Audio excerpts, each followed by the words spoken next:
राम तो सबके हृदय में विराजमान है, सबके मन में विराजमान है। लेकिन कितने हैं जो भगवान को मानते हैं, वो मानते हैं कि भगवान उनके हृदय में विराजमान है।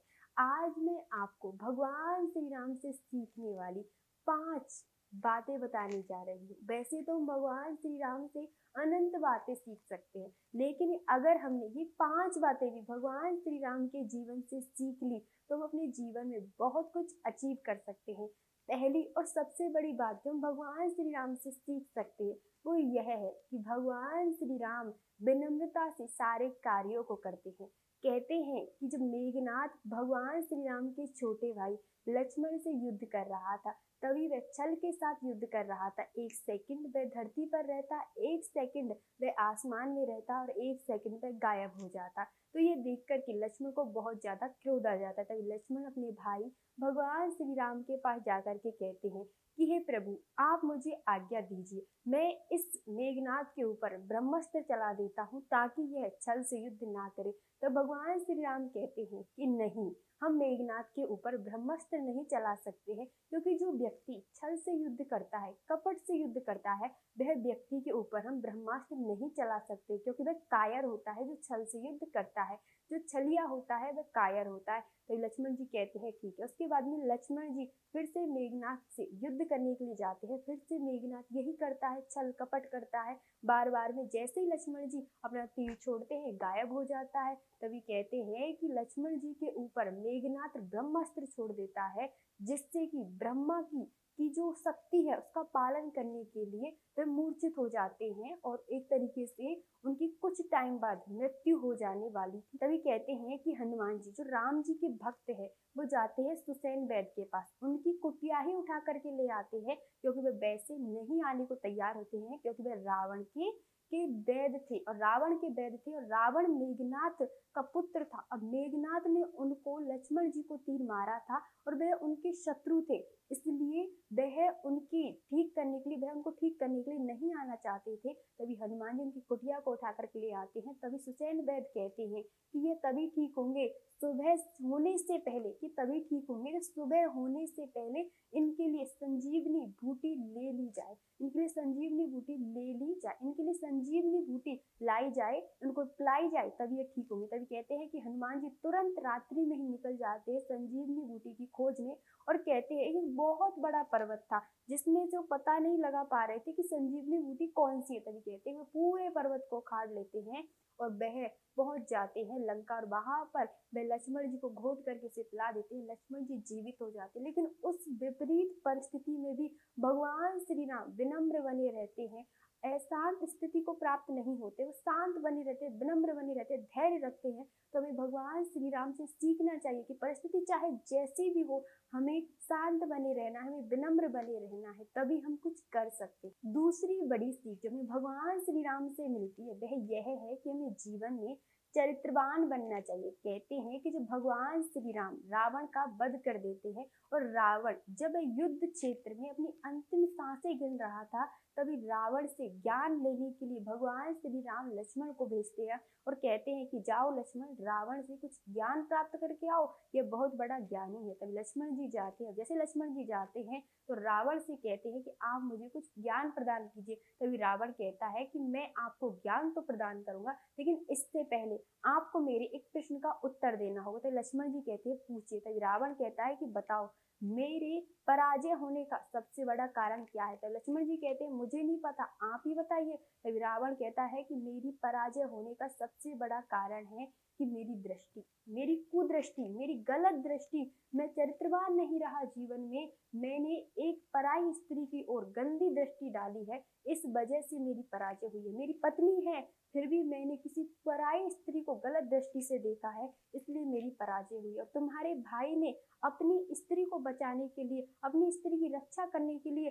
सेतु बना लिया, इतनी इतनी लंका में इतना युद्ध किया, इतने परेशान हुए, इतने यहाँ पर युद्ध करने के लिए चले आए, इतने उन्होंने बन बन उनको ढूंढा है। तो चरित्रवान बने रहे, वो चाहते तो दूसरी शादी कर लेते, इतना ना ढूंढते, लेकिन उन्होंने ढूंढा और उनको मुझे मार करके प्राप्त किया है। और मैं, मेरे पास पत्नी होने के बाद में भी मैं उसको सम्मान न देकर के दूसरी पत्नी लाना चाहता हूँ, अपने जीवन में चरित्रवान नहीं रहा, इसलिए मेरी पराजय हुई है। तुम्हारा भाई इसलिए जीता है क्योंकि वह जीवन में चरित्र को साथ रखता है, वह जीवन में चरित्रवान बना रहा, वह अपनी पत्नी को जिताना चाहता है, वह अपनी पत्नी को ही प्राप्त करना चाहता है, किसी और को अपनी पत्नी बनाना नहीं चाहता। तो दूसरी बड़ी सीख हमें राम जी से यही मिलती है कि हमें जीवन में चरित्रवान बने रहना है। जो व्यक्ति चरित्रवान होता है उसे ही तो कहते हैं मर्यादा पुरुषोत्तम भगवान श्री राम। तीसरी बड़ी सीख जो हमें भगवान श्री राम से मिलती है वह यह है कि हमें रिश्तों को महत्व देना चाहिए, परिवार को महत्व देना चाहिए। कहते हैं कि जब भगवान श्री राम को जब वचन सुनाए जाते हैं दशरथ जी को, वह 2 वचन कि भरत को राजगद्दी और राम को 14 वर्ष का वनवास, तभी कहते हैं कि कैकेयी माता दशरथ जी को ये वचन सुनाती है तो दशरथ जी तो अपने मुंह से नहीं बोल पाते हैं राम जी, तभी कैकेयी माता इन दोनों वचनों को फिर से राम जी को सुनाती है। तभी राम जी बिल्कुल भी दुखी नहीं होते हैं। तो कैकेयी माता के जैसे दोनों माताओं के चरण छूते हैं, ऐसे कैकेयी माता के भी चरण छूते हैं, उनकी आज्ञा का पालन करते हैं।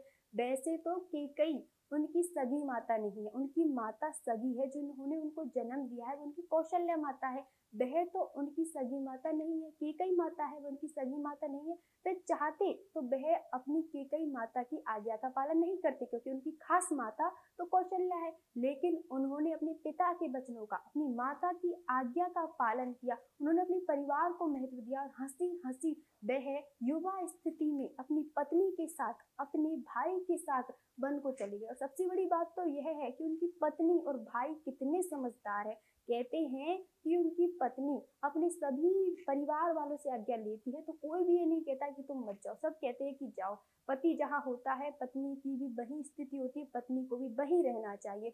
और ये देखिए आप लक्ष्मण, जो कि लक्ष्मण कौशल्या का पुत्र नहीं है, राम का खास भाई नहीं है, वह सुमित्रा का पुत्र है। और वह अपनी माता से पूछने के लिए जाता है कि माता क्या मैं राम भैया के साथ वन जा सकता हूँ? तो सुमित्रा माता कहती है कि क्या कह रहे हो, तुम राम भैया के साथ वन नहीं जाओगे तो कहाँ जाओगे? जहाँ तुम्हारे राम भैया है वहीं तुम रहने चाहिए, तुम जहाँ रहे राम वहीं लक्ष्मण होना चाहिए, तुम उनकी ढाल बनकर के उनके साथ जाओ। ऐसी माता आज कलयुग में ढूंढने से भी ना मिले जैसी माता सुमित्रा थी। उन माता सुमित्रा ने एक बार भी नहीं कहा कि बेटा वनवास तो राम को मिला है, तुम क्यों जा रहे हो, तुम क्यों वन वन भटको जब तुमको वनवास ही नहीं मिला है। उन्होंने कहा कि जहाँ राम है वही तुम्हारा स्थान है, तुम यहाँ इस अयोध्या में रह करके क्या करोगे जब तुम्हारे राम यहाँ पर नहीं रहेंगे। तो ऐसी माता को भी कोटि कोटि प्रणाम।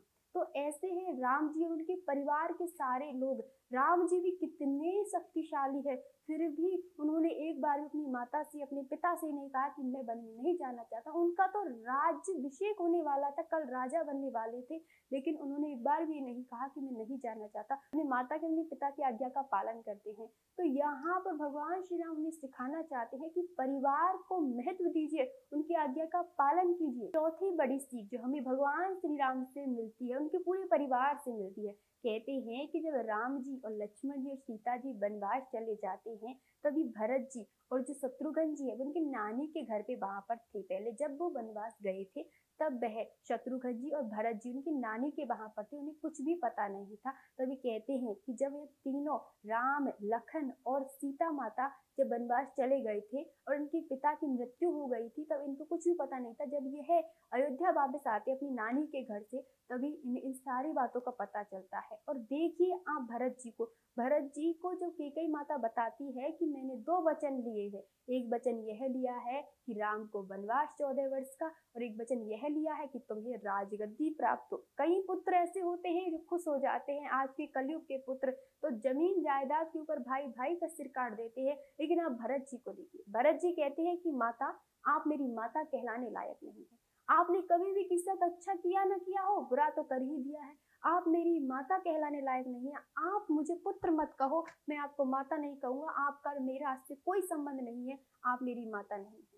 यह जैसे कैकेयी माता सुनती है वो रोने लग जाती है और कैकेयी माता कहती है कि बताओ पुत्र मैंने क्या अपराध किया है, मैंने तुम्हारे लिए एक राजगद्दी ही तो मांगी, क्या अपने पुत्र के लिए माता इतना भी नहीं मांग सकते? तभी भरत जी कहते हैं कि माता आपने मेरे लिए गद्दी मांगी और मेरे भाई के लिए वनवास, ये आपने क्या किया है? ऐसा करने के लिए आपसे किसने कहा है? माता आपने बहुत गलत किया है, आपसे मैं माता भी नहीं कहूंगा, आप मुझसे बात मत कीजिए। तो ऐसे ही भरत जी कहते हैं कि फिर भरत जी जाते हैं चित्रकूट में, जहां पर जो कुटिया बना करके रह रहे थे राम, लखन और माता सीता जी कुटिया बना करके रह रही थी। राम लखन और सीता चित्रकूट में जो कुटिया बना करके रह रहे थे, वहां पर सभी माताएं और वह जो भरत जी है, शत्रुघ्न जी है, सभी सैनिक है, वो जाते हैं उनसे मिलने के लिए और वह प्रार्थना करते हैं। सभी भरत जी प्रार्थना करते हैं कि मुझे राजगद्दी नहीं चाहिए भाई, आपकी ही वह राजगद्दी, आप ही उस पर विराजमान हुई है, आप उस राजगद्दी को संभालिए, आप इन वन वन में मत भटकिए। तभी कहते हैं कि राम जी कहते हैं कि नहीं, मैं अपने पिता के वचनों का पालन करके ही वापस जाऊंगा, अब तुम राजगद्दी को संभालो, तुम माता के दूसरे वचन का पालन करो। तो भरत जी कहते हैं कि नहीं,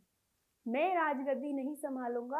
आप अगर अगर अयोध्या वापस नहीं चलना चाहते हैं तो आप एक काम करिए, आप अपने चरण पादुका मुझे दे दीजिए और उन्हीं को मैं राजगद्दी पर रख दूंगा। आप नहीं तो आपकी चरण पादुका अयोध्या पर सिंहासन करेगी, अयोध्या पर राज करेगी, मैं कभी राजगद्दी पर नहीं बैठ सकता हूँ। तो यहाँ पर इस पूरी कहानी से भरत जी, राम जी, इनका जो प्रेम है हमें यही सिखाता है कि परिवार में एकता होनी चाहिए, परिवार में सभी के संबंध अच्छे होने चाहिए। पांचवी बड़ी सीख जो हमें राम जी से मिलती है वह यह है कि हमेशा विनम्र बने रहना चाहिए, शांत बने रहना चाहिए। कहते हैं कि जब राम जी को सेतु बना करके रावण की लंका तक पहुंचना था, माता सीता को आजाद कराना था, तभी उन्हें सेतु बनाना था, तभी वे लंका तक पहुंच सकते थे। तो इसके लिए वो समुद्र से रास्ता मांग रहे थे, प्रार्थना कर रहे थे हाथ जोड़ करके कि हे समुद्र देव मुझे रास्ता दे दीजिए। लेकिन समुद्र उनकी एक भी बात नहीं सुन रहा था। फिर लक्ष्मण जी को क्रोध आता है, लक्ष्मण जी कहते हैं कि हे स्वामी, आप इतनी इसके सामने प्रार्थना क्यों कर रहे हैं, आप बाण क्यों नहीं चला देते हैं, ये सामने आ जाएगा और आपको सारी समस्या का हल मिल जाएगा। तब लक्ष्मण जी से राम जी कहते हैं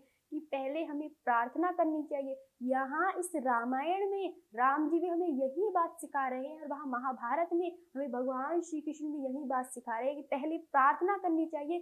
कहते हैं कि भगवान श्री कृष्ण भी महाभारत में किससे प्रार्थना करने के लिए गए थे, महाभारत का युद्ध ही नहीं होता, वे दुर्योधन से प्रार्थना करने के लिए गए थे कि आप पांडवों को सिर्फ 5 गांव दे दो, वो हितैषी है। तब दुर्योधन कहता है कि मैं सुई की नोक के बराबर भी नहीं दूं। और यहाँ पर भी समुद्र से राम जी प्रार्थना कर रहे हैं कि आप हमें रास्ता दे दीजिए, लेकिन समुद्र एक भी बात नहीं सुनता है। फिर भगवान श्री कृष्ण अपना बाण चला ही देते हैं। उसके बाद में महाभारत का युद्ध होता है, भगवान श्री कृष्ण की एक भी बात दुर्योधन नहीं सुनता है तो उसकी पूरे परिवार की मृत्यु हो जाती है। तो यहाँ पर जैसे समुद्र भी एक भी बात नहीं सुन रहा है, तो कहते हैं कि जैसे राम जी बाण चलाते हैं तो राम जी के सामने समुद्र देव प्रकट हो जाते हैं और कहते हैं कि आपकी इस मंडली में, इन बानरों में एक नल और नील है, जिनको एक वरदान मिला हुआ है कि जो भी पत्थर समुद्र में फेंकेंगे वो तैर जाएगा, तो आप समुद्र में अपना पुल बना सकते हैं। तो यहाँ पर पूरी कहानी से हमें भगवान श्री राम सिखाना चाहते हैं कि पहले प्रार्थना कीजिए, जब कोई प्रार्थना से नहीं माने तब हमें एक्शन लेना चाहिए, तब हमें उसके प्रति युद्ध की भावना रखनी चाहिए, तब उसे युद्ध भी करना चाहिए, तब बाण भी चलानी चाहिए, तब सब कुछ करना चाहिए, लेकिन पहले प्रार्थना करनी चाहिए। अगर वो प्रार्थना से मान जाए तो बहुत अच्छी बात है।